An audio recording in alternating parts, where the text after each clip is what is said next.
Virus gripe ne miruje i još je neizvjesno hoće li u narednom periodu doći do pogoršanja epidemiološke situacije na području najmnogoljudnijeg kantona u Federaciji Bosne i Hercegovine.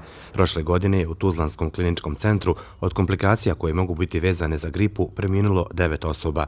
Ove sezone taj broj je smanjen. Imali smo samo jedan smrtni slučaj, izvještaji iz regije govore o povećanom broju smrtnih slučajeva, a taj pacijent je imao SARI, tešku ozbiljnu bolest pluća sa brojnim komorbiditetima.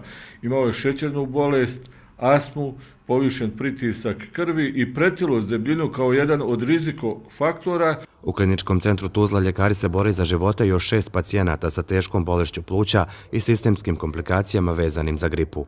5 pacijenata ima dokaze da se radi o influenci i to o influenci tipa A različitih podtipova, a jedan pacijent je negativan. Najbolja prevencija gripe je vakcinacija, a ljekari također preporučuju i izbjegavanje masovnih okupljanja i dužeg boravka u zatvorenim prostorijama, no virus gripe je promjenljiv. I to je problem koji stvara ili onemogućava stvaranje jedne vakcine na duže staze.